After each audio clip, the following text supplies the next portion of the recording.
Hi hello welcome to my channel. எப்படி இருக்கீங்க? இன்றைக்கி என்ன வீடியோ பார்க்க போகிறோம் அப்படின்னா, நான் ஒரு 1 month முன்னாடி ஒரு வீடியோ ஒன்று ஷேர் பண்ணியிருந்தேன்.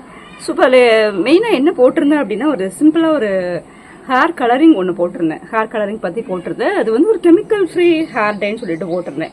ஸோ அது எனக்கு அது ஆரம்பத்தில் ரிசல்ட் கொடுக்கல. அது ரிசல்ட்டு லைவ் ரிசல்ட்டுன்னு போடும்போது எனக்கு அது அந்த டேல ரிசல்ட் கொடுக்கல. ஆனால் அடுத்தது நாள்லாம் பார்த்தோன்னா நல்லா ஹேரோட நல்லாவே மிங்கிள் ஆகிட்டு நல்ல ஒரு எஃபெக்டிவான ஒரு பேக்காக இருந்துச்சு. இது ஒரு ஹேர் கலரிங் ஹேர் டை மட்டும் இல்லை, நல்ல ஒரு ஹேர் பேக்கை கூடவும் நல்ல ஒரு ஸ்கின்னுக்கு கூல் கொடுக்கக்கூடிய ஒரு பேக்காகவும் இருக்கும். ஸோ அதனால் நம்ம இந்த பேக்கை நம்ம எப்படி பண்ணணும்னு சொல்லிட்டு பார்க்க போகிறோம். யாருக்கெல்லாம் கெமிக்கல் கலந்த ஹேர் டை வேணும்னு நினைக்கிறீங்களோ அவங்களுக்கெல்லாம் இந்த வீடியோ ரொம்பவே யூஸ்ஃபுல்லாக இருக்கும். வாங்க வீடியோக்குள்ளே போகலாம். வீடியோக்குள்ளே போகிறதுக்கு முன்னாடி நம்மளுடைய சேனலை சப்ஸ்கிரைப் பண்ணல அப்படின்னா சப்ஸ்கிரைப் பண்ணிட்டு பாருங்கள். நம்மளுடைய சேனலில் சிம்பிள் வீலாக இருக்கும். அதே போலவே சிம்பிள் ஸ்கின் கேர், நம்ம வீட்டில் இருக்கிற பொருட்களை வச்சு நம்மளுடைய ஸ்கின்னை எப்படி மெயின்டைன் பண்ணலான்னு சொல்லிட்டு இருக்கேன். அதே போலவே நம்மளுடைய பிளேஸில் இருக்கிற முக்கியமான பகுதிகளை பற்றி சொல்லிட்டு இருக்கேன். நம்மளுடைய சேனலை விசிட் பண்ணுங்கள். விசிட் பண்ணிவிட்டு நம்மளோட சேனல் பிடிச்சிருந்துச்சு அப்படின்னா சப்ஸ்கிரைப் பண்ணுங்கள். தேங்க்யூ. வாங்க வீடியோக்குள்ளே போகலாம். நம்மளுடைய ஹேர் பேக் ரெடி பண்ண தேவையான பொருட்கள் பார்த்தீங்க அப்படின்னா, ஒரு இரும்பு சட்டி தேவைப்படுது. ஸோ அதை நம்ம எடுத்து வச்சுட்டோம். ஸோ அதில் நம்ம என்ன ஃபஸ்ட்டு போட போகிறோம் அப்படின்னாக்கா, கொஞ்சம் வெந்தயம் ஒரு ஸ்பூன் அளவு போட்டால் போதும். அதை நல்லா வதக்கணும். இதனோட கலர் சேஞ்ச் ஆகணும். நல்லா கலர் சேஞ்ச் ஆகணும். நல்லா வதக்கிட்டு அதுக்கடுத்து நல்லா பார்த்தீங்களா, நல்லா கலர் சேஞ்ச் ஆகிடுச்சு. ஸோ இதனால வதக்கிட்டே இருக்கணும். அதுக்கடுத்து நம்ம போட போகிறது என்ன அப்படின்னா, கரிஞ்சீரகம் அதே அளவு தான். நம்ம எந்த அளவு எடுத்துருக்கோமோ அதே அளவு போட்டுட்டு ரெண்டையும் நல்லா வதக்கணும். ரெண்டும் நல்லா வதக்கிட்டு கலர் சேஞ்ச் ஆகிற அளவுக்கு நல்லா வதக்கிக்கணும். நல்லா வதக்கும் போது அதனுடைய கலர் நல்ல ஒரு பிளாக் கலராக ஆகிடும். ஸோ இப்போ அது ஆன பிறகு அதுதான் நம்மளோட ஹேர் கலருக்கு முக்கியமான ஒரு இன்க்ரீடியண்ட்டாக இருக்குது. ஸோ அதுக்கப்புறம் பார்த்தீங்க அப்படின்னா, இதனோட 1 டம்ளர் தண்ணி ஊற்றணும். ஸோ இதை வந்து நம்ம 1 டம்ளர் தான் ஊற்றணும் இல்லை, நமக்கு எந்த அளவு தேவையோ அந்த அளவு ஊற்றிக்கலாம். இதில் வந்து 1 டம்ளர் ஊற்றினா போதும். அதை தவிர 2 டம்ளர் கூட ஊற்றிக்கலாம். ஸோ அதுக்கப்புறம் தண்ணி நல்லா கொதிக்கணும். ஸோ தண்ணி நல்லா கொதித்த பிறகு அதை கூட நம்ம என்ன ஆட் பண்ண போகிறோம் அப்படின்னாக்கா, நல்லா கொதிக்குது பார்த்தீங்களா, இது போல் நல்லாவே கொதிக்கணும். இந்த டைமில் நம்ம ஒரு ஸ்பூன் டீ தூள் போட்டுக்கணும். டீ தூள் போட்டுட்டு அதுவும் நல்லாவே கொதிக்கணும். இப்போ இதனுடைய சாறு எல்லாமே நல்லாவே இறங்கிடும். ஸோ பார்த்தீங்கன்னா தெரியுது, இதனுடைய நல்லாவே கலர் சேஞ்ச் ஆயிடுச்சு. ஸோ இப்போ இந்த டைமில் நம்ம அதுக்கடுத்து என்ன ஆட் பண்ணணும் அப்படின்னாக்கா, கொஞ்சம் செம்பருத்தி பூவும் அது கூட செம்பருத்தி இலையும் ஆட் பண்ணணும். ஸோ இப்போ இது எதுக்காக போடுறோம் அப்படின்னாக்கா, நம்மளுடைய ஹேர் பேக் நல்ல ஒரு சாஃப்டாக வர்றதுக்காக தான் இது நம்ம ரெண்டுமே ஆட் பண்ணுறோம். ஸோ இது நல்ல ஒரு ஹேர் கலரிங்கும் நல்லாவே இம்ப்ரூவ் பண்ணி கொடுக்கும். ஸோ இதை போட்டுட்டு அதுக்கடுத்து இன்னொரு முக்கியமான இன்க்ரீடியன்ட் இருக்குது. அது என்ன அப்படின்னாக்கா, கொஞ்சோண்டு கற்பூரவள்ளி இலை, அதுக்கப்புறம் கொஞ்சோண்டு துளசி. ஸோ இப்போ இதை மட்டும் ஆட் பண்ணிவிட்டு இது நல்லாவே கிண்டணும். ஸோ இப்போ இது எதுக்காக போடுறோம் அப்படின்னா, நமக்கு அந்த சைனீஸ் பிரச்சனை இருந்தது அப்படின்னா சளி பிடிக்காமல் இருக்கிறதுக்காக நம்ம இதை ஆட் பண்ணுறோம். முக்கியமாக சளி பிரச்சனை வராமல் இருக்கணும் அப்படின்னாலுமே நம்ம இது ரெண்டும் கம்பல்சரி ஆட் பண்ணணும். அப்படி ஆட் பண்ணும்போது நமக்கு அந்த சளி பிரச்சனை சுத்தமாகவே இருக்காது. இப்போ இது நல்லா போட்டுட்டு இதையும் நல்லாவே கொதிக்க வைக்கணும். இது நல்லாவே கொதிச்சிருச்சு. நம்மளோட இந்த ஹேர் பேக் தேவையான முக்கியமான இன்க்ரீடியன்ட் ரெடி ஆயிடுச்சு. சூப்பர். நல்லா பார்த்தீங்களா, நல்லாவே இதனுடைய சாயெல்லாம் நல்லாவே இறங்கிட்டு. ஸோ இதை என்ன பண்ணணும் அப்படின்னா, செம்பருத்தி இலையை இறக்கி வச்சுட்டு கொஞ்சம் நல்லா கையை வச்சு பசஞ்சோம் அப்படின்னா நல்ல நுரை வரும். ஸோ இது நம்மளோட ஹேர் பேக்குக்கு நல்ல ஒரு சாஃப்ட்னிங் ஏஜென்ட்டாக இருக்கும். ஸோ அதனால நம்ம இதை ஃபாலோ பண்ணணும். இப்போ நல்லா கலந்து விட்டுட்டு அதுக்கப்புறம் இதை இறக்கி வச்சுட்டு, ஸோ இப்போ இந்த தண்ணியெல்லாம் வடிகட்டி வச்சுட்டு, இப்போ பார்த்தீங்க அப்படின்னா அதனுடைய சக்கரை எல்லாம் எடுத்து வச்சிருக்கேன். இவ்வளோதான், இது நமக்கு தேவையில்லை. இதனுடைய அந்த தண்ணி தான் எடுத்துக்கணும். ஸோ இந்த தண்ணியை வச்சுட்டு நம்மளோட ஹேர் பேக் ரெடி பண்ண போகிறோம்.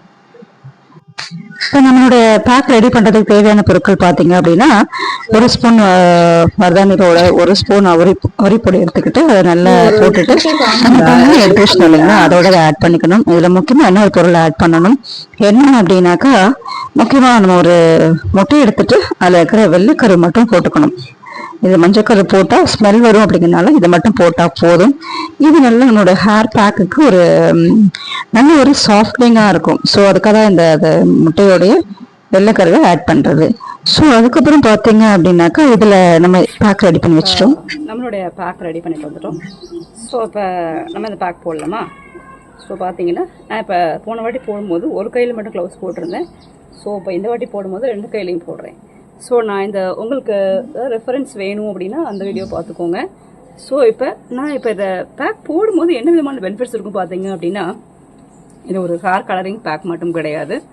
அதை விட இது என்ன அப்படின்னா, முக்கியமாக ஹேருக்கு தேவையான நல்ல ஊட்டச்சத்துக்கள் கொடுக்கக்கூடிய ஒரு பேக்காக இருக்குது. முக்கியமாக இது நல்ல ஒரு கூலிங் கொடுக்குது. இப்போ வெயில் காலத்தில் பார்த்தீங்க அப்படின்னா ரொம்பவே ஹீட் ஆகிடும் இல்லைங்களா? ஸோ அதுக்கெல்லாம் ஒரு நல்ல ஒரு ரெமெடியாக இந்த பேக் இருக்கும். ஸோ நம்மளுடைய இந்த ஹோல் பாடிக்குமே நல்ல ஒரு கூலிங் கொடுக்கக்கூடிய ஒரு பேக்காக இது நம்ம எடுத்துக்கலாம். ஸோ இப்போ இதை உங்களுக்கு எங்கெல்லாம் வெள்ளை முடி அதிகமாக இருக்கோ அங்கே கொஞ்சம் அதிகமாக அப்ளை பண்ணிக்கலாம். ஸோ இந்த ஒரு பேக் மட்டுமே போதும். இந்த பேக் பார்த்தீங்க அப்படின்னா ஒரு 2 வீக்ஸ் வரைக்குமே அப்படியே இருக்குது. ஸோ இப்போ இதை நம்ம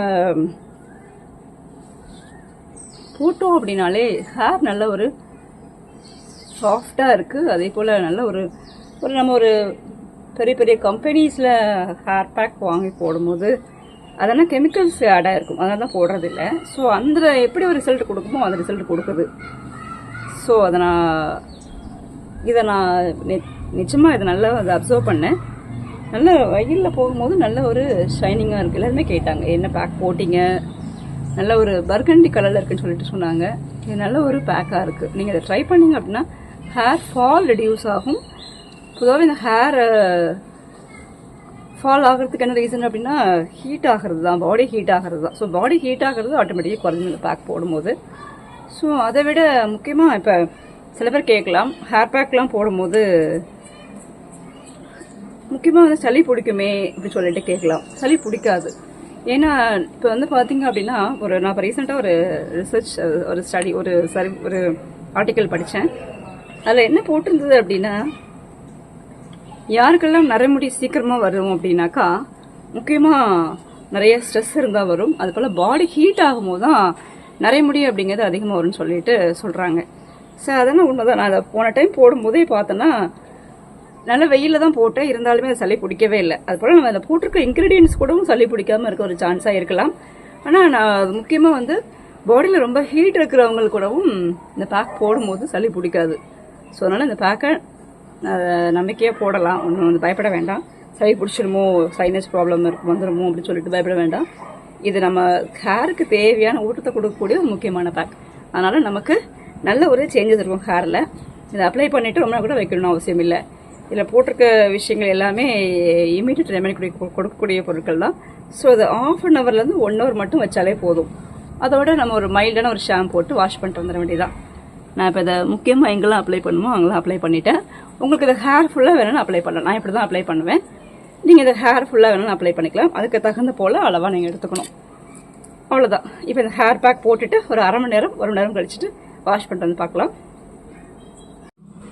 ஹை ஃப்ரெண்ட்ஸ், இப்போ நான் இந்த பேக் போட்டு வாஷ் பண்ணிட்டு வந்துட்டேன். எனக்கு என்ன ரிசல்ட் கிடைக்கணும்னு நினச்சனோ அது கிடச்சிருக்கு. ஹேர் நல்ல ஒரு சாஃப்டாக இருக்குது. அதே போலவே போகவே நல்ல ஒரு ஹேர் நல்லாவே படிஞ்சிருக்கும்னு நினைக்கிறேன். ஸோ உங்களுக்கும் இந்த ஹேர் பேக் ரொம்பவே யூஸ்ஃபுல்லாக இருக்கும். அதை விட யாரெல்லாம் கெமிக்கல் இல்லாத ஹேர் பேக் போடணும்னு நினைக்கிறாங்களோ அவங்கெல்லாம் இது ரொம்ப ஒரு டஃப்பான ரெமெடி கிடையாது, ரொம்ப ஒரு ஈஸியஸ்ட் வே தான். ஸோ அதனால் நம்ம இதை சிம்பிளாகவே ட்ரை பண்ணலாம். அதே போலவே கெமிக்கல் ஃப்ரீயாகவும் நம்ம இருக்கிறதுக்கு இந்த பேக் ரொம்பவே யூஸ்ஃபுல்லாக இருக்குது ஃப்ரெண்ட்ஸ். ஸோ அதனால் நீங்களும் இந்த பேக்கை ட்ரை பண்ணுங்கள். இதனால் ரிசல்ட் கொடுக்குது. ஸோ நம்ம ஒரு கெமிக்கல் கலந்த பேக் போடுறதை விட்டுட்டு இது போல் ஒரு நேச்சுரலான பேக் போடும்போது நமக்கு எந்த விதமான சைடு எஃபெக்ட்ஸும் வராமல் நம்மளை பாதுகாத்துக்கலாம். ஸோ இந்த பேக் பிடிச்சிக்கும்னு நினைக்கிற எல்லாருமே இந்த பேக் ட்ரை பண்ணுங்கள். அதே போலவே இந்த பேக்கை எல்லாருக்கும் ஷேர் பண்ணுங்கள். யாரெல்லாம் கெமிக்கல் கலந்த ஹேர் பேக் போடுறாங்களோ அவங்களுக்கெல்லாம் இந்த ஹேர் பேக்கை ட்ரை பண்ண சொல்லுங்கள். அவங்களுக்கெல்லாம் ஷேர் பண்ணுங்கள் friends. Thank you very much for seeing this video. Thank you.